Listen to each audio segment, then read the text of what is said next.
Hi, everybody. Stefan Molyneux from Freedom Main Radio. Hope you're doing well. We are going to talk today with the one, the only Ezra Levant. He is a journalist and the founder of The Rebel Media, Canada's largest independent news network. He is the author of some excellent books, including Shakedown, How Our Government is Undermining Democracy in the Name of Human Rights, and Trumping Trudeau, How Donald Trump Will Change Canada, even if Justin Trudeau doesn't know it yet. Now, you really want to check out Ezra's website at ezralevant.com, therebel.media. Sign up for a subscription and follow. If you're Canadian or care about things Canadian or just want to follow some great tweets, twitter.com/Ezra Levant. We will put the links to all of those below. Ezra, thanks so much for taking the time today. Well, thanks very much for having me. I've enjoyed watching your show for a long time. It's fun to be on it. Thanks.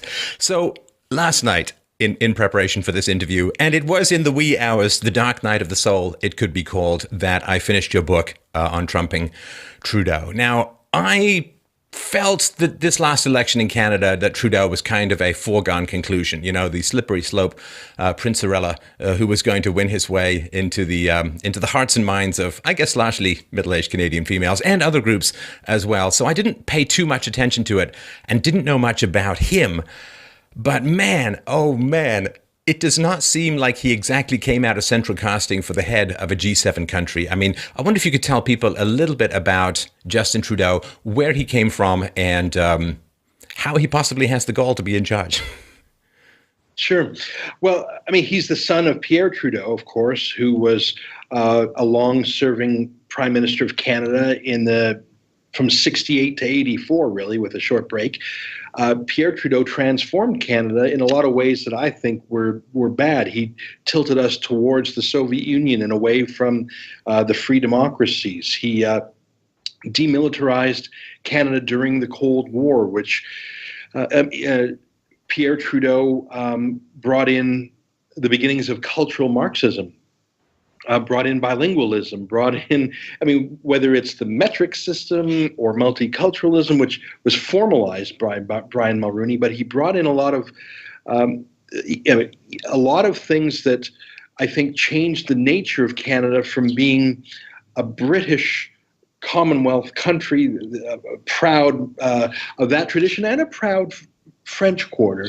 I think he changed us into a socialist experiment that didn't work economically and started to fray socially. So that's Pierre Trudeau. And he was a Marxist. You point out in your book, Pierre Trudeau was a Marxist in his college days, fairly formalized and fairly dedicated to that cause. And that, of course, has that whole internationalism, skepticism of any kind of national pride, particularly sort of white Western European pride and so on. So that was kind of a whack to the foundations of the country as it stood. Well, and right now that seems like just an abstract indulgence.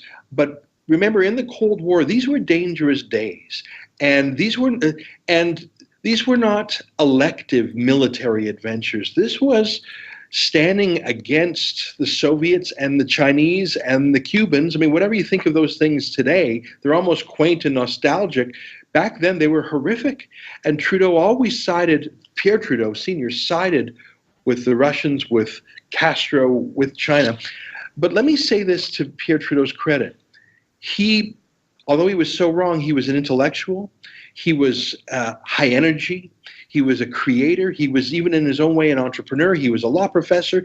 He was a cabinet minister, a justice minister. He created a magazine. He created a thinkers club. He was wrong in so many things, but the man was an intellectual. Now, his son, Justin Trudeau, was born into that, but lacked his father's work ethic, intellectual curiosity, or purpose. And Pierre Trudeau's own father was a very wealthy entrepreneur, set up a trust fund. So Pierre Trudeau himself never had to work a day in his life. He did, because he was a missionary. He was, in fact, taught by Jesuits. He was a Marxist missionary. Justin Trudeau was the second generation in his family to not have to work, and so he didn't. And so he dabbled. He dabbled in school. He dabbled as a substitute teacher. He dabbled as a snowboard instructor. He dabbled in environmental science till that got boring. He went backpacking, in his own words, to 90 countries. I can't even name 90 countries. He was just basically traveling the world as a tourist and a playboy, spending daddy's money, living off daddy's name, until one day in his late 30s he said, geez, well, I guess I should get a job. I don't really know much of anything, but why don't I start as prime minister of the country? And short years later, that came true. Well, it's such a strange journey. It's not wildly unpredictable, but from like random trustafarian to leader of a G7 country in a few short years, trading in on name and looks and all that kind of stuff. It is really astonishing. And you're right about Trudeau, because his father, Trudeau père, because the man had astonishing amounts of charisma. I mean, he looked like, I don't know, some ferret who ran into a plate glass window too quickly, and he didn't have any particular physical charisma, but his emotional energy, his intellectual energy, and his intellect was first rate. I think not necessarily turned towards the sunlight of goodness, but he had that kind of intellect. And he also had a profoundly great oratory, great speaking ability. Particularly his off-the-cuff remarks were scintillating. And having gritted my teeth and sat down to watch Justin Trudeau's speeches, especially his off-the-cuff stuff, it's a little bit like Obama in that he's fairly silver-tongued. Well, Obama is better at that, fairly silver-tongued when he's got a teleprompter. But off-the-cuff, there's just not that same polish.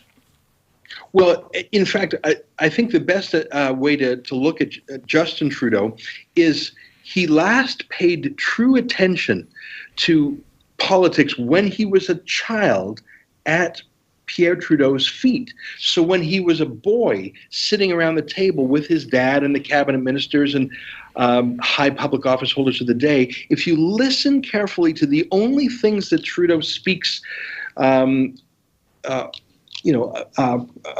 impromptu about, it's like you're listening to a child's memory.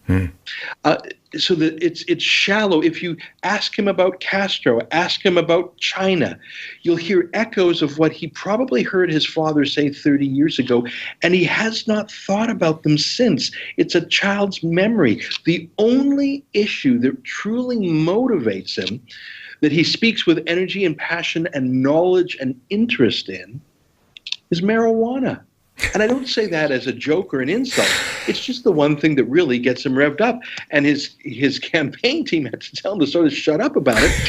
He even talked about how he used marijuana since becoming an MP. And you would think a curious journalist might say, who is your dealer? Who did you smoke it with? Did you smoke it on Parliament Hill?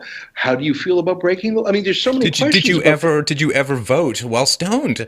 And I just wanted to point out, while we're talking about this topic, we had to put this actual interview off to make sure that we recorded it on April the 20th, because without the 420 reference, we simply can't tie all of these disparate pieces together. So, you tweeted about that. Like, wouldn't you ask these kinds of questions? He'd admitted to illegal drug use while having some pretty important information and pretty important decisions to make. But of course, if you shovel enough money at the CBC, it turns out that the echo effect of the honeymoon period tends to stretch out ad infinitum. Listen, there are arguments for decriminalization or legalizing marijuana. I'm skeptical of them.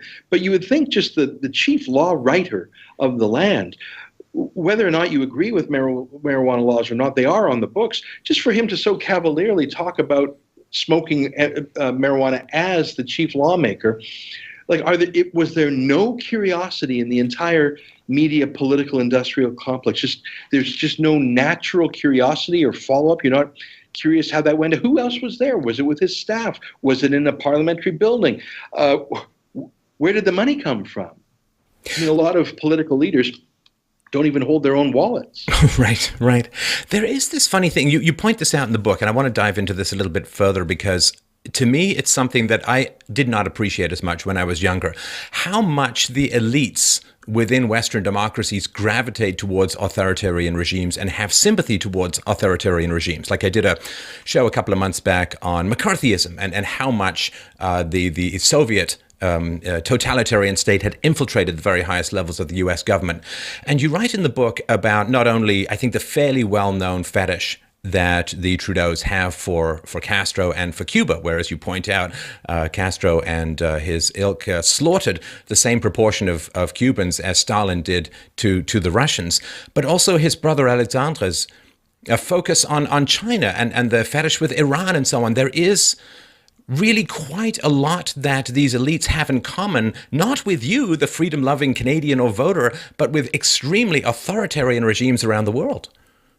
Yeah, Alexandre Trudeau is Justin Trudeau's brother. Now we can't hang everything a brother does on his on Justin, of course not. But Justin Trudeau made Alexandre his senior advisor once becoming Liberal leader.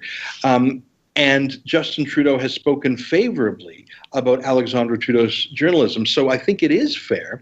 And even if and even to know the family thinking, where he comes from, because he was such a blank slate for so long as he partied his way backpacking through 90 countries. Alexandre Trudeau worked producing an anti-Western, pro-Iran documentary called The New Great Game. I'm going from memory here. I think that's what it was called. With Press TV, that is a state broadcaster of Iran. He did a similar project paid for by the Chinese government. So these aren't even independent projects in authoritarian regimes. These are projects done with the explicit approval, support, promotion, and cooperation of the Chinese tyranny and the Iranian tyranny. And that comfortableness, that ease of operating as a journalist. You're not a journalist when you're doing that. You are a propagandist. But Trudeau himself, in one of those unscripted moments, you'll recall when he was running, he had a ladies' night event in Toronto. He was asked a question he hadn't been briefed on. It was a surprising question. It was a great question. Other than Canada, what's your favorite country? That's a great question, isn't it? And he said, China. Okay, now I like China too. I like Chinese food. I like Chinese culture. I like Chinese history. There's a lot of things I like about China. He did not say those things. He said, quote, their basic dictatorship. And then he expanded on it and said it allows them to make decisions on the spot. He particularly mentioned the basic dictatorship of China as the chief thing that he found attractive. And of course, his policies towards China and towards Iran have followed this love of authoritarianism. One quick other point, again, it's Alexandre, not Justin, but Alexandre Trudeau wrote this bizarre cult-like paean to Fidel Castro in the Toronto Star a few years back, calling him a Superman, intellectually and physically stunning, who could scuba dive 100 feet below sea level, a master of internal combustion engines and the stock market and science. I mean, it was like a cult member revering a cult leader. That is the family from which Justin Trudeau emerges. That is the world within he's lived. To this day, he has not received the keys to his full trust fund. He's still babysat by lawyers, accountants, handlers, spin doctors. His whole life has been shaped. He's much more of a Manchurian. He's as much of a Manchurian candidate that way as Barack Obama was. Well, this to me is one of the basic job applicants. Like you, I've interviewed and hired many people. When being interviewed for the position of Prime Minister of Canada, or frankly having any political power in Canada whatsoever, a love for Chinese dictatorship to me would be kind of a disqualifying question. It would be something like, well, thanks for coming in, but if you intend to shoplift, you can't work in my convenience store. Sorry, that's just not how we do business here. It's not reported on, the level of shock. I mean, I sometimes feel like I'm carrying the entire burden of shock for half the country. Like, shouldn't people just be agog, astounded? Not just with the family fetish for dictators in Iran and in Cuba, but this preference for what is called a basic dictatorship. A love for the idea that you can just make decisions without consulting those pesky in-the-way tribbles called voters. Yeah. Well, let me just tell you one more anecdote about that Chinese answer. That was at a event that was open to the media. And I'm trying to remember, I think it was maybe 2012 or something. I'd have to look it up. 2013. Thank you. There were other media in the room, several media. They saw that question, they heard the answer, and they did not report it. It was only reported by the old Sun News Network, which was a right-leaning news network I was affiliated with. So that was a stunning moment too. So here was an incredible revelation showing the true nature of Trudeau, unscripted. So it was really him. Other media saw it, heard it, and either thought it so unremarkable that they did not remark on it, or they went into spin mode, cover up for the idiot mode. Oh, we best throw that down the memory hole and pretend he never said it. Let me tell you one more example. You mentioned China, you mentioned Iran. I think those are important examples. But Trudeau had a very deliberate strategy to court the Muslim vote because Stephen Harper had so turned around the Jewish vote. Over time, I think in his last election, Stephen Harper, according to some exit polls I saw, got 60% of the Jewish vote. That's quite different to the United States, where 60, 70, 80% of the Jews vote for Democrats. So Trudeau, good strategy, said, okay, I'm not going to break the Jews away from Harper. Maybe I'll go for the Muslim vote, which just happens to be triple the size demographically and in swing ridings in the GTA and other places. So Trudeau had a very deliberate Muslim strategy. He had a Muslim lieutenant named Omar al-Jabra, who was the former president of the Canadian Arab Federation, which was quite an extremist group. They called for the legalization of Hamas and Hezbollah. So these aren't progressive liberal Muslims. So Trudeau, when he went campaigning to every and any city, he would very rarely visit a church, very rarely visit a synagogue. But if there was a mosque in the city, he absolutely would visit it no matter what. Now, in Canada, as you may know, a number of mosques are funded by Saudi Arabia. That's not a secret. Saudi Arabia has a religious foreign ministry as well as a secular or a civil foreign ministry. Some of those mosques in Canada are extremist.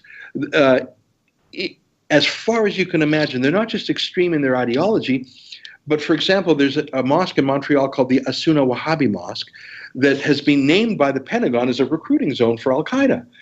And their literature calls for death to infidels, death for adulteresses. Like it's just all the way there. Trudeau campaigned there. And after revelations came out about these mosques, he was asked, do you regret campaigning there or other mosques? And he said, absolutely no.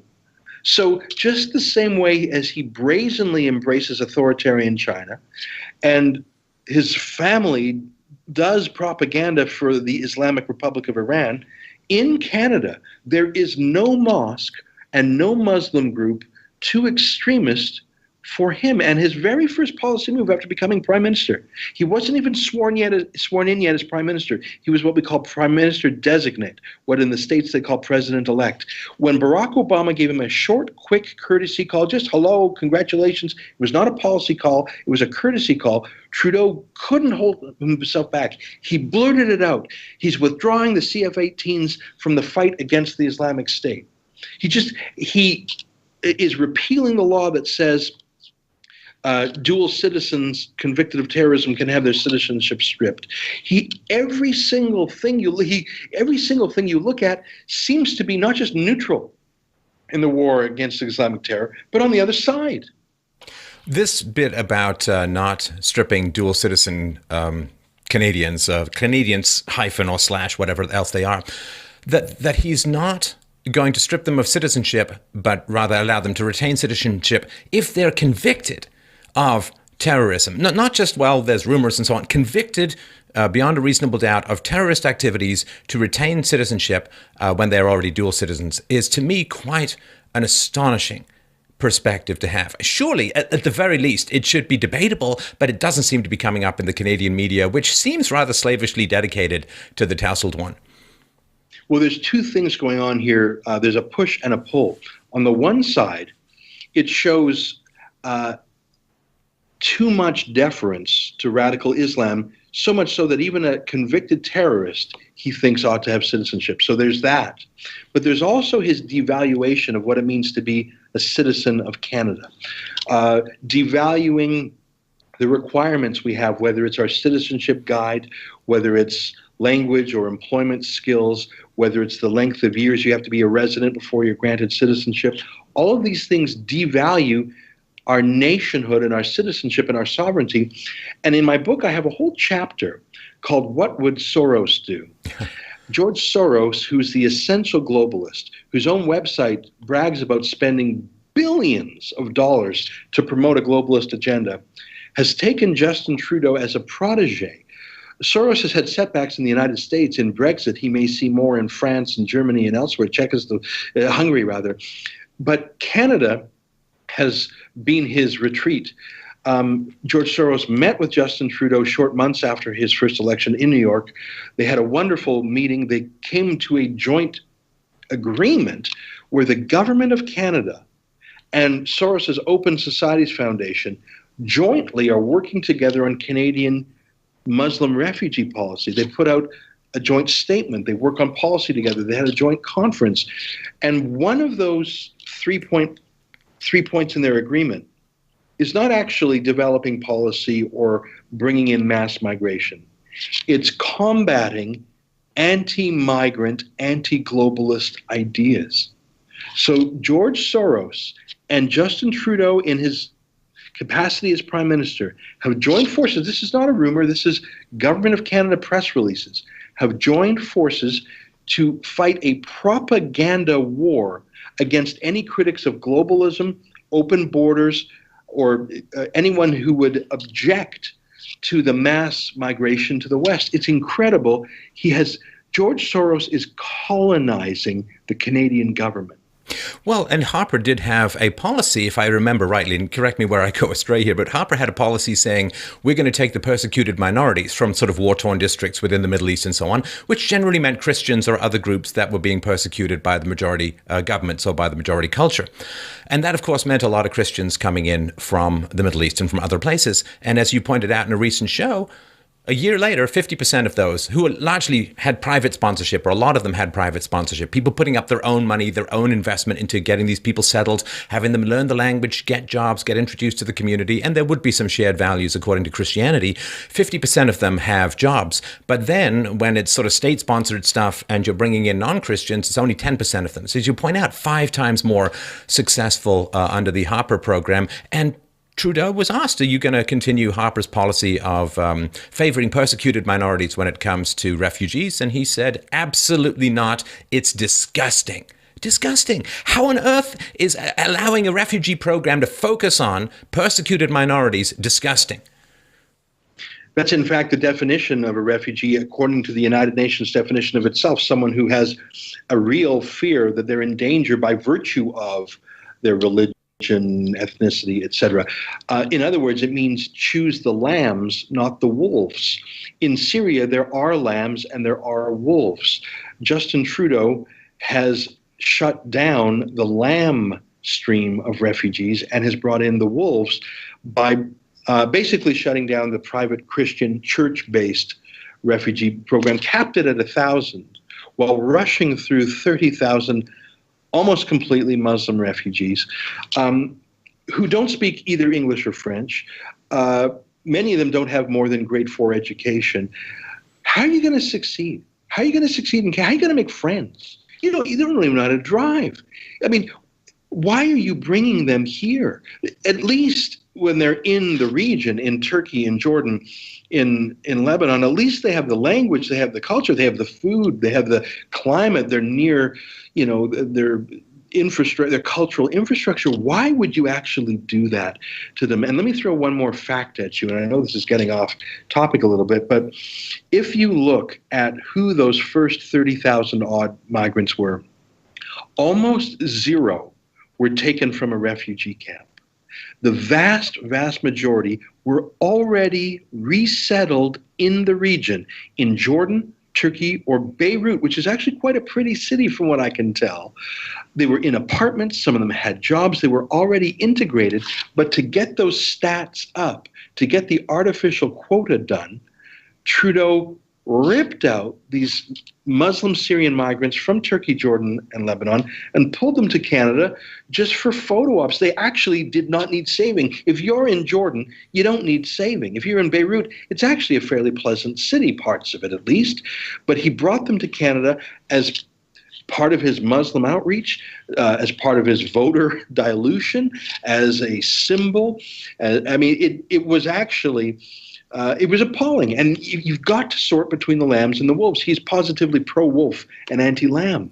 This is something that I have talked about on the show for quite a long time, and it's incredibly frustrating because, of course, there are people caught in a war-torn region. A lot of the migrants are just economic opportunists looking to get free handouts in the welfare state in Europe. But there are, of course, people who are fleeing war and persecution, fleeing ISIS, fleeing beheadings, fleeing all the god-awful stuff that's going on over there. if you want to help these people and you're doing it rationally rather than virtue signaling photo op vanity projects, then what you want to do is resettle them in the region. You could help 12 people by resettling them in the region for the same price as getting one person to resettle in the West. And of course, refugees are supposed to be temporary until the situation in Syria or other places is stabilized, which may happen. It certainly seems to be heading that way in some ways. So to me, it's really frustrating because all you have to do is think about it. If you had to be resettled as a Canadian, would you rather be resettled in America or Saudi Arabia? Where would you be more likely to succeed? So bringing people over here makes it much tougher for them to go back. And it also doesn't give them the opportunity to succeed in a local environment. And we can see that in these statistics of people coming over who are Muslims or non-Christians, only 10% working a year later. That is not a sustainable model.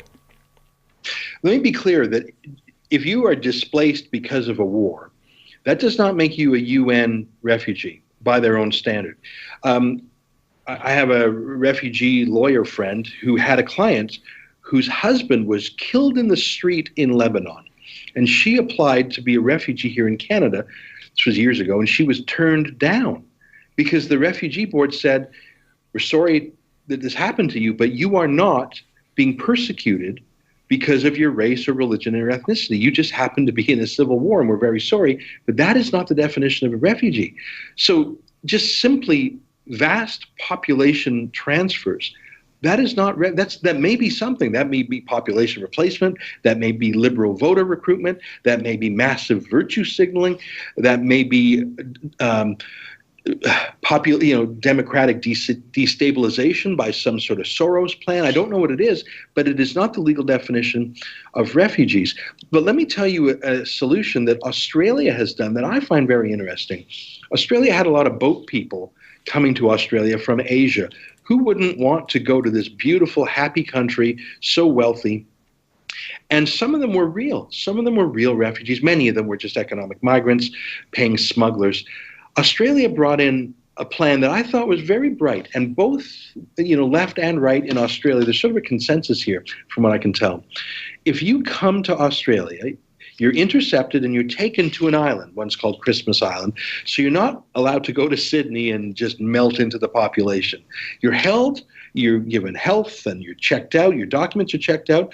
If you're legit, if you're a legitimate UN definition refugee, okay, Australians will help you, but they will send you to a nearby island that is perfectly safe, and you can live there, like Nauru, a very small island. Australia pays them thousands of dollars per refugee to take these refugees. And so Australia is saving someone from persecution. They're having a happy life, but they just don't get to choose what bedroom they can sleep in. It's like if a homeless man comes to your house. You can check them out. Are you really homeless? Are you really hungry? Are you for real? If you're not, get out of here. Scram, you faker. Oh, you're for real? Okay. Well, you can stay in the guest bedroom. You're not staying in the master bedroom. Australia is big-hearted. It says, we will actually help you and save you from certain death, but you're going to live in Nauru. And if you don't like that, well, you can go back to the country you came from. That's a great solution. Just because someone walks into Canada and says, I'm here, doesn't mean we have to take him. Same with the States. Right. Well, it's funny, at a personal level, Ezra, I mean, I have spent not as much now after recognizing the difficulty of it, but when I was younger, I would spend some time, really trying to help people get their lives turned around, help people get jobs, help people. I've done it through my show as well, help people get to safety, get into therapy, what it is. It's really, really hard to help people. It's really complicated to help people because you want to give them the right values, you want to give them material support, but at the same time, you don't want to enable dependence. And, it's really complicated.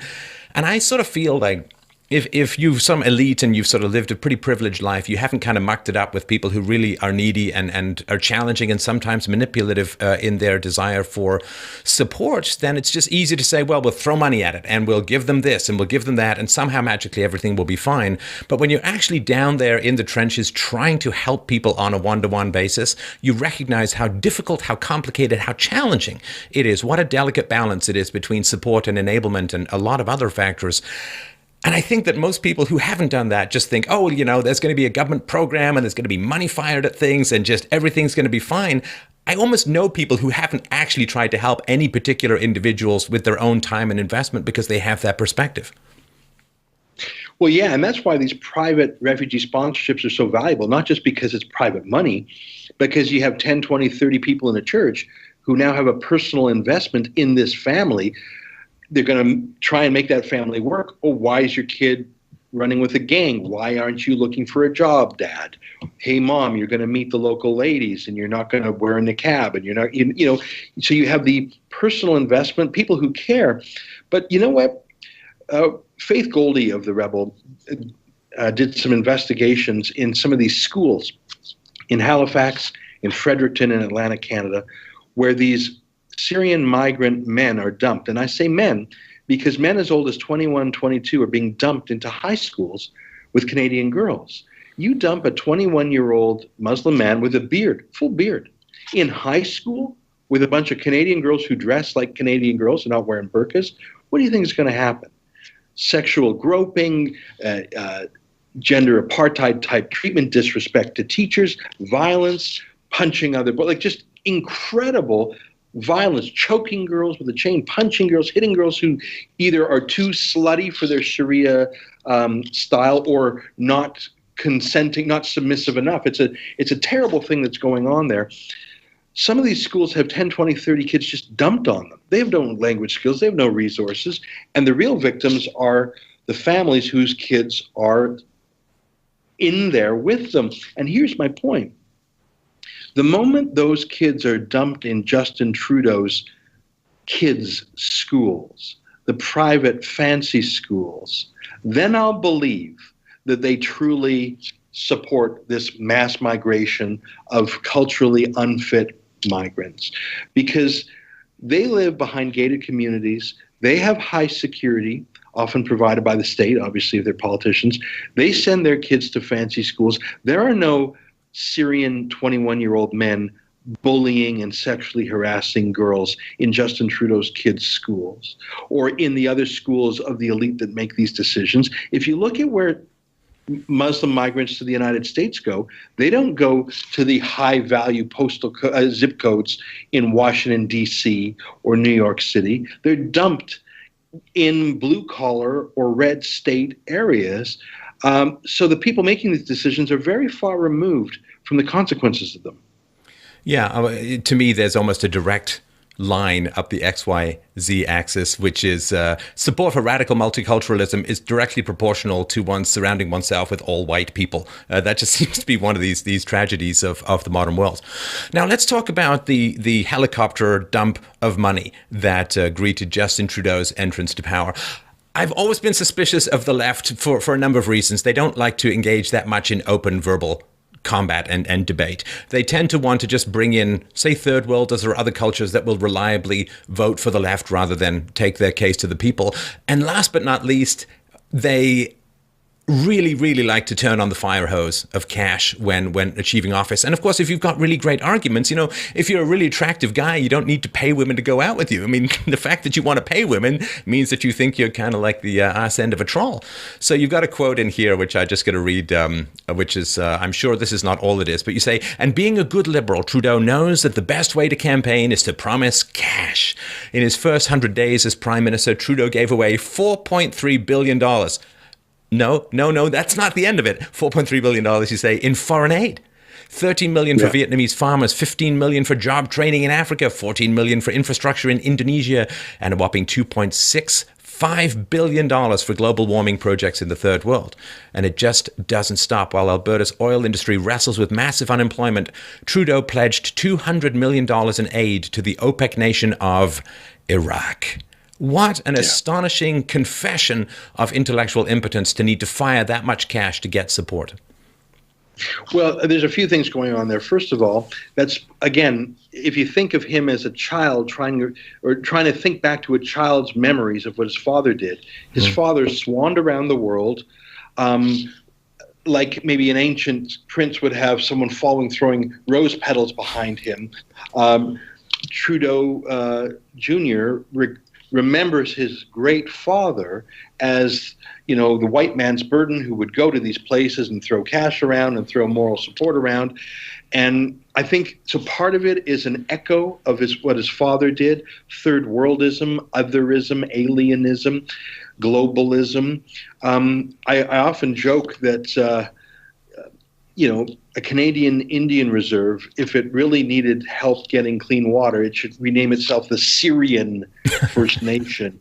Or I think Fort McMurray should call it, if only he cared enough about people in Canada who needed that help. But it's also part of a campaign to ingratiate himself with third world nothings, because he wants he's always jetting down to the UN. Justin Trudeau is always jetting down to the UN, whether it's meeting Soros there or the UN Secretary General or launching some feminist initiative there. What a joke. He's trying to ingratiate himself. He wants Canada to have a seat on the Security Council, which is a vote. There's the permanent members of the Security Council, but there's those who rotate through. He so desperately craves that because, I followed Justin Trudeau a fair bit before he became an MP, and although he's extremely wealthy, inherited millions, he's a bit of a penny pincher and a miser in his own way. He did the speaking circuit. We actually had the same speaking agent, if you can believe it, and Trudeau would charge about 20 grand a speech, which is not bad money for Canada. I know that's not US size bucks, but almost all his speeches were either to students or teachers. Yeah. We wouldn't get a lot of speaking groups with aggressive Q&As. He would go around saying all these cliches, and he would get the simple applause of a junior high school student or a junior high school teacher who was probably daydreaming about how dreamy Pierre Trudeau was, and isn't Justin dreamy too, and how he would have his shirt unbuttoned. There's something about speaking in banal cliches to uncritical audiences. Trudeau did that before he was an MP in his speaking circuit. He does that a lot of campaign events, and that's what going to the third world and dumping millions or billions of dollars is. Easy applause, no tough questions, you're on the side of the angels. It's pretty gross. And it wouldn't just, Obama did a bit of that too. I think Obama was more ideological about it. I think Obama truly was a third worldist. I think Obama had a lot of hangovers from his father's anti-colonial Marxism. I think Trudeau's coming from it as a virtue signaling, take up the white man's burden just like my dad did. I think it's a lot more a reflection of Trudeau's own white liberalism than it was of Obama's anti-American counterculture. But both of them, it manifested itself. It looked the same on the outside, people who prefer foreign countries to their own. Well, and this comes, I think, to one of the core issues that troubles me in your book and about Trudeau as a whole. So this is a quote, Trudeau talking to the Times regarding Canada. He says, "There is no core identity, no mainstream in Canada. There are shared values, openness, respect, compassion, willingness to work hard." Yeah, right. To be there for each other, to search for equality and justice. Those qualities are what make us the first post-national state. Now, I've been trained in philosophy and all of that. So post-national state is, hey, look, I invented a square circle. Aren't I cool? The post-national state is a contradiction in terms. But maybe this is relative to what you were talking about with his speeches, these banal cliches. It's like you could open up any Hallmark card and get the same set of adjectives. One thing I really liked about Canada, I came over from England with my family when I was 11. And we grew up poor, so, had a certain respect for that kind of hardworking ethic. Canadians are very sensible in many ways because it's a harsh climate, it's a harsh winter, not a lot of room for mistakes, a lot of common sense, a lot of foundational sensibility in Canada.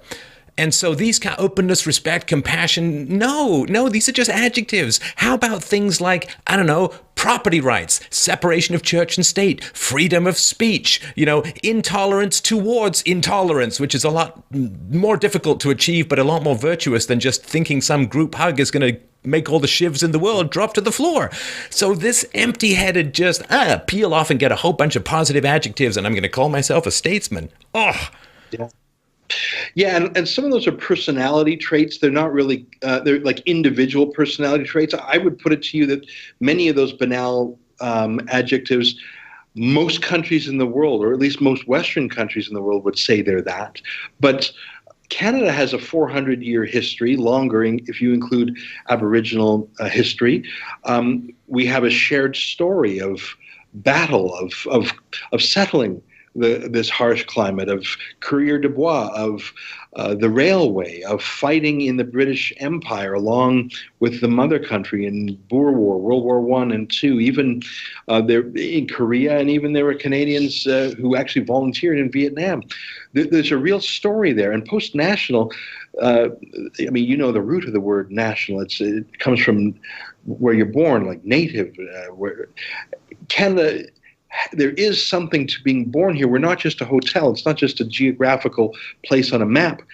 And the strange thing about Trudeau is sometimes he flips around on that and he says Canadian values like the Charter of Rights. And if you look at the Charter of Rights, there's some of those things you listed: freedom of speech. There's actually not so much separation of church and state. In fact, the church is hardwired into our Constitution in a way that it is not in the American Constitution. The church has a lot of historical rights in Canada. Part of that comes from the French history, and Trudeau should know that. We actually don't have that much separation of church and state. We certainly do have separation of synagogue and state and mosque and state, which he doesn't quite get. But you're right, the idea that we're done as a country, that we're nothing as a country, it's part of his devaluation of our citizenship, his refusal to assert our borders. The craziest thing in the world right now is how any one in the United States who either has a criminal record and is worried about being deported for that, or is a bogus refugee is being worried about deported for that, is just simply walking across the border into Canada, and our border is not being enforced. In fact, I see these horrendous images of our RCMP literally carrying luggage as if they are bellhops, as if young men and women grow up and say, I want to become an RCMP officer, I want to be a Mountie, so I can be the luggage boy for illegal immigrants walking from the United States who so clearly are not refugees, because the United States, by definition, cannot be a refugee to Canada and vice versa. We have a treaty to that effect. But we see stories of people flying to the United States specifically to come through this. We are the world's dope, the world's mark. I mean, the United States just replaced the dopiest president with the toughest president, but we have a new guy who's willing to be conned, or at least it's so frustrating. I believe that those politics of identity, of nationalism, and of respect for citizenship and borders, I think that those are a sleeper issue in Canada. And I think that whatever goodwill there was for real refugees from Syria, and as I say, most of them weren't real, when you see images of young men simply walking across from New York State into Quebec, walking across from Minnesota or North Dakota into Manitoba and saying, I'm a refugee, that will burn up even most liberals' goodwill, because they'll say, you know what? He's faking it. I'm being taken advantage of. I'm being tricked. This will actually burn up more goodwill than anything Trudeau has done positively. His passive acceptance of these fakers, I can't believe he's allowing it to go on.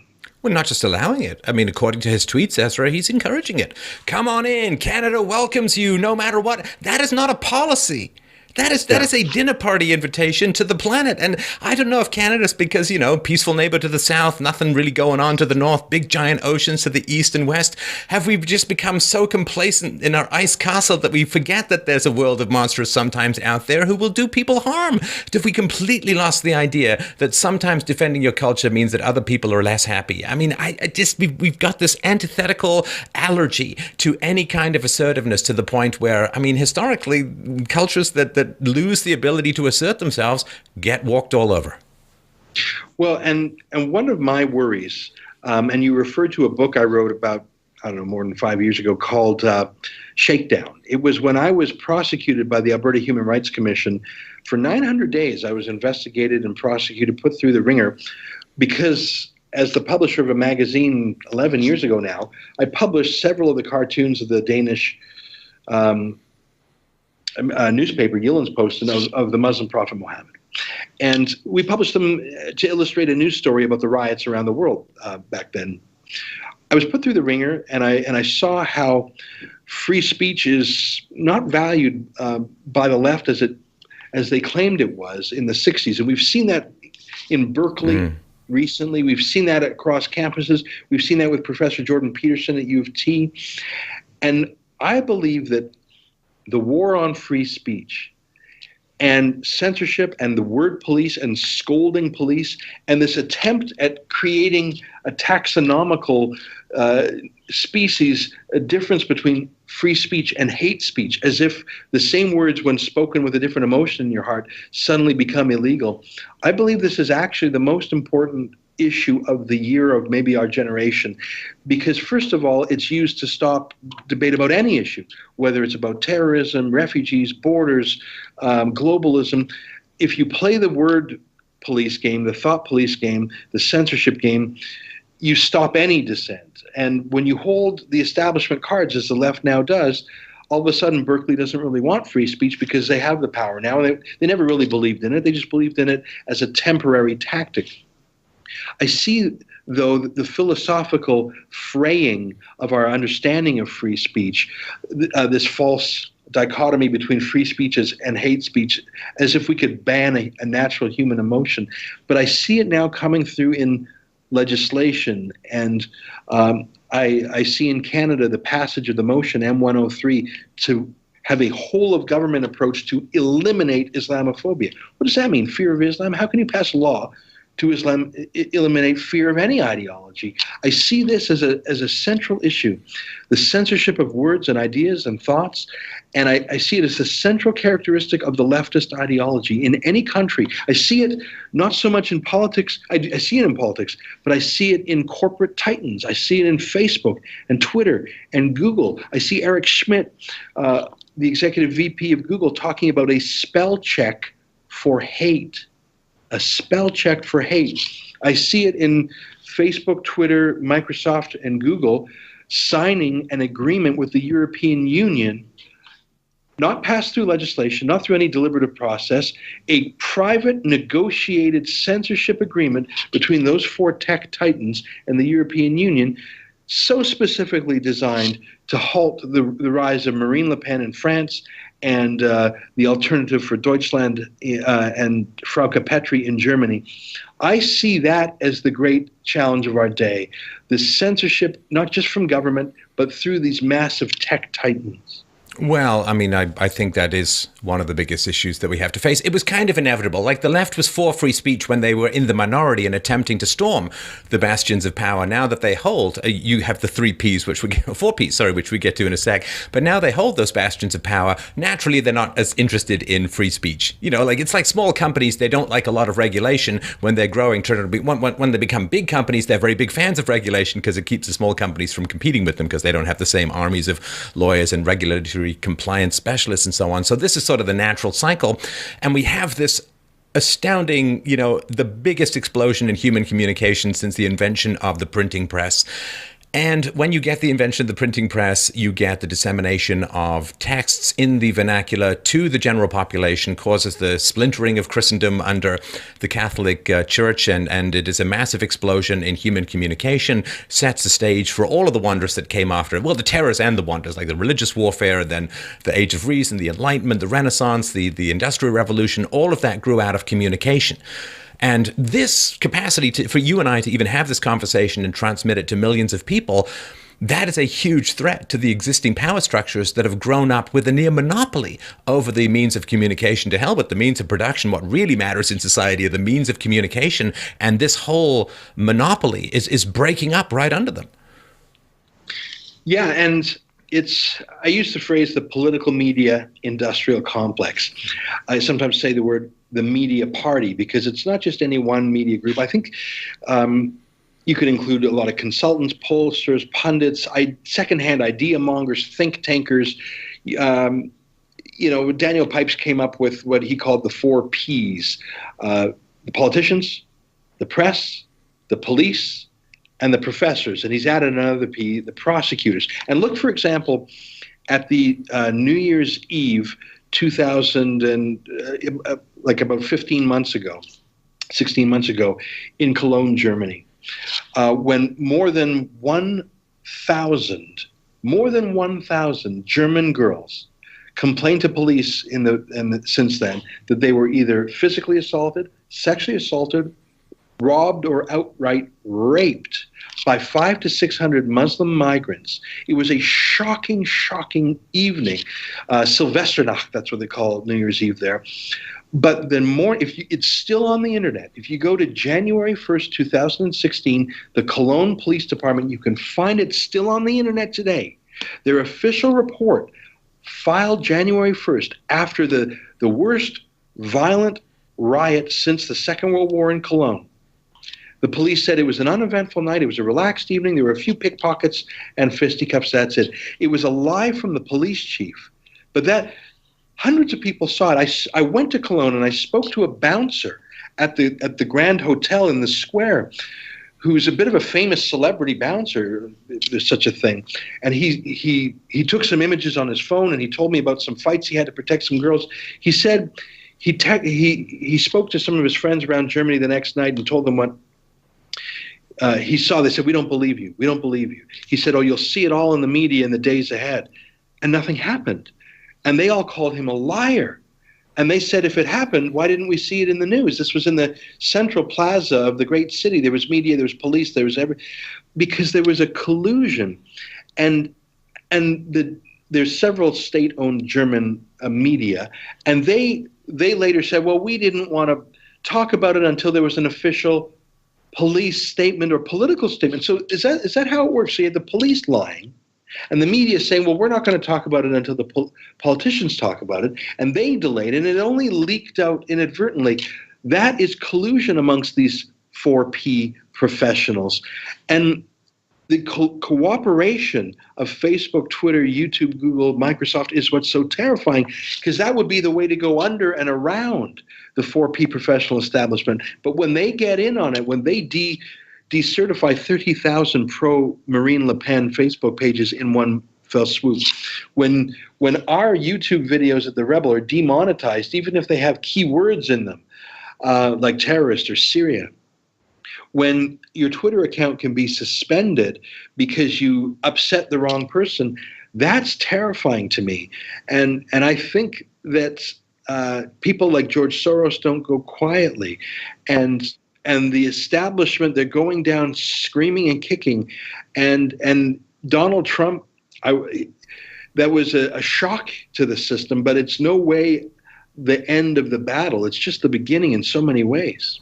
Yeah, very, very well said. And I think that Donald Trump being the first social media president, that groundswell of support and the bypassing of the mainstream media that media channels like yourself and what I do and what a lot of other people did helped to get him into the White House. That has not gone amiss. That has not been missed by the powers that be.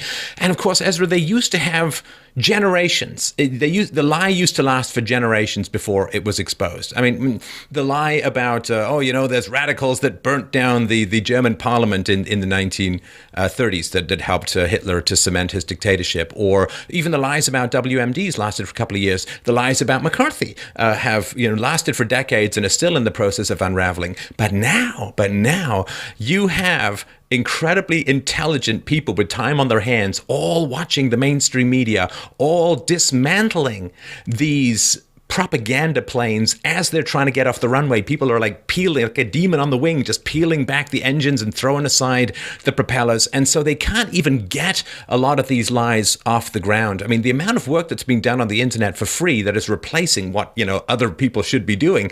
I don't know if you heard, there was this guy who hit someone with a bike lock at this Berkeley campus, right? You saw this today. The geniuses, it's what's called the weaponized autism, which I think is a bit unfair because I think they're just stone geniuses, at /Paul. They found this guy and have revealed this guy, and now the victim can charge him with assault, and now he's been identified. This was not happening in the past. There's no way that the Cologne stuff would have gotten out without social media, without the internet. Of course, they're going to try and whack it down, but it's the internet. It's going to be whack-a-mole. If they kill one thing, two others will grow up in their place. Now, they're going to keep trying to do it because that's their business model at the moment. but they can't get away with the same lies. And I think it's fundamentally disorienting that the media now are Pinocchio. Like before, they could just lie with a straight face and maybe a generation or two, some truth would come out, like Walter Duranty covering up for Stalin at the New York Times in the 1930s and praising totalitarian communism. But now the internet has put this nose on the mainstream media. When they tell a lie, boink, out it comes. I mean, this just came down today with these photos of the football team.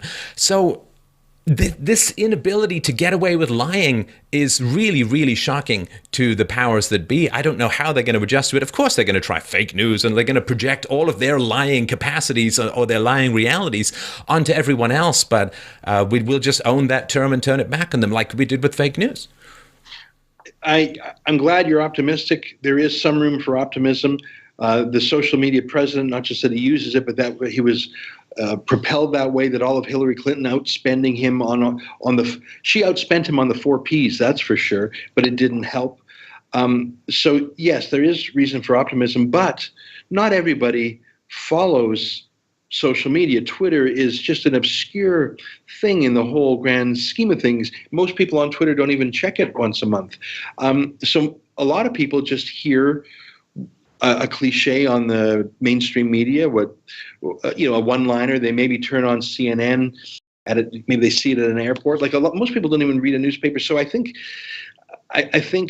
there is an active, engaged resistance to the mainstream media, but most people, I think, are not engrossed with it. They're focused on ordinary stuff in their lives. But let me say, we had a turning point ourselves. We're 26 months old here at The Rebel. For the first month, people just laughed at us. I mean, we started The Rebel literally in my living room, which we sort of did on purpose to show how low we were. And we got rolling a bit, and we hired a few folks, and we started going. But we were either ridiculed or there was just contempt.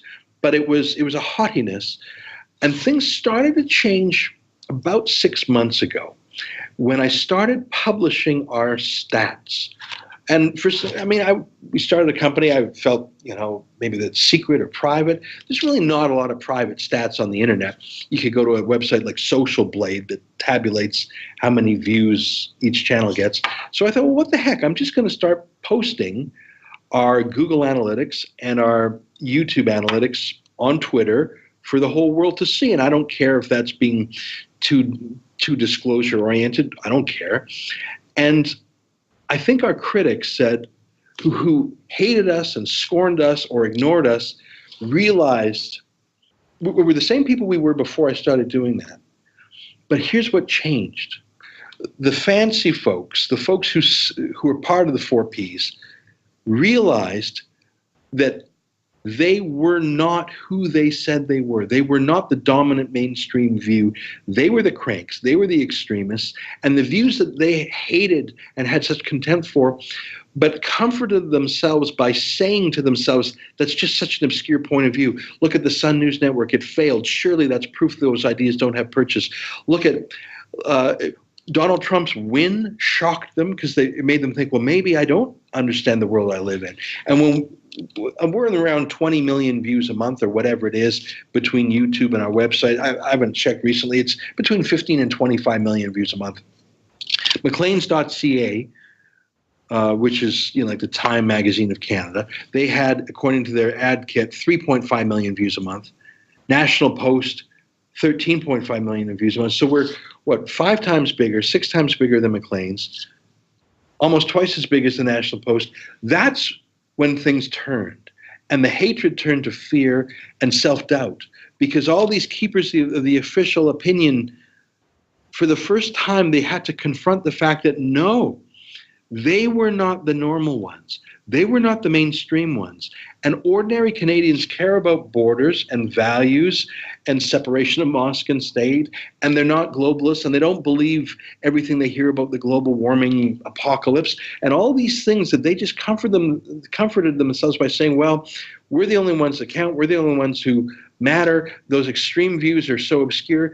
I think there's a terror in the media when they see and your numbers are going up. Your numbers are going up, and the traditional media's numbers are falling off a cliff. So they may not be able to read birth rates in Europe, but they sure as hell can read where the numbers are going with your organization relative to their own. Yeah, and I know I'm sounding like I'm bragging here a bit, but just yesterday I was looking at some of the stats. According to Post Media's quarterly reports, they lost 9% of their circulation in 90 days. So every 10 days, they're losing 1% of their circulation. So they're down 3% a month. We're growing, by one measure, our YouTube subscribers, we're growing 8% a month. So they're shrinking 3% a month. We're growing 8% a month. It's not because we have more resources. It's not because we're fancier. It's because I think we were telling the other side of the story that was sequestered and suppressed or just ignored or not allowed to flourish. So maybe you're right. Maybe there is some cause for optimism. It's definitely a race, and I'm not, everyone lean on the gas. And, if you are the person in your social circle, in your family gathering, if you're the person who's checking Twitter for your news, I'm afraid I'm going to have to invite you to get in other people's faces and just bring them the information that they don't have. Like one of these statistics that in your book, Ezra, that just blew my eyelids back was 8% of Canadians support increased immigration. 8% of Canadians. There are probably way more Canadians who believe in space abductions or that Elvis lives in Markham. But 8% of Canadians support increased immigration, and yet we're getting more immigration next year. Now, that is such a disconnect that you'd think that the mainstream media would be all over that, but they don't, and they're not, because the Maclean's has gone, to me, steadily leftward to the point where it's barely tolerable, even for research at the moment. But that iron law that any organization that is not specifically right-leaning will inevitably drift to the left seems to be taking place in the media. We want, as Canadians, to be able to criticize any and all ideas without fear. That's the social marketplace of ideas. And if one group comes along and says, well, you can't criticize our group, we're going to get the law. And it's like, okay, can I be scared of you now? Is that okay? Because, this is interfering with a foundational freedom we've all taken for granted. I could go to do my master's at U of T, and I could criticize the living hell out of communism, and I could criticize the living hell out of socialism. I got a lot of pushback. I got into a lot of debates. It was very exciting, and it was very productive for all people concerned. My ideas got better. Their ideas, which were bad, got disproven 100% of the time. But this idea that, okay, well, we got to stop here, no more. Okay, well, that's not a fundamental value, and that's taking ideas and taking them out of the marketplace of ideas, and that does not help anyone in the long run. Yeah, well, that 8% immigration, I'm trying to remember the citation in the book. I think that was a poll sponsored by the Globe and Mail. But there's been a number of polls by a number of pollsters, all on the immigration question, the values question, value screening for immigrants, Syrian migrants, general immigration numbers. It's not just the overall number. Every single demographic group, every single region in the country, men and women, even left-wing voters, do not want higher immigration. Some people are fine with it where it is, and that's, I think, a normal human reaction, say, oh, I'm fine with things as they are. But for those who want to change, the number who want less is vastly greater than the number who want more, which is truly a fringe, 8%. And yet that's one of Trudeau's great missions, is to bring in more, and he's choosing people who are not a fit. If we were getting more immigrants from the United States, from the United Kingdom, or even from French. A lot of persecuted people, a lot of persecuted whites in South Africa looking for a place to come. Well, first of all, there would be no linguistic problem. There would be no cultural problem. There would be no skills problem. It would be so harmonious, I don't even think people would notice, let alone object. So I think... But it's not that. And, I like to hold up what immigrants were in to me, is Irving Berlin. He was a Jew born in Russia, came to America, he was born Israel Bailin, changed his name to Irving Berlin. He learned English, obviously. He loved America so much he started writing patriotic songs. God Bless America.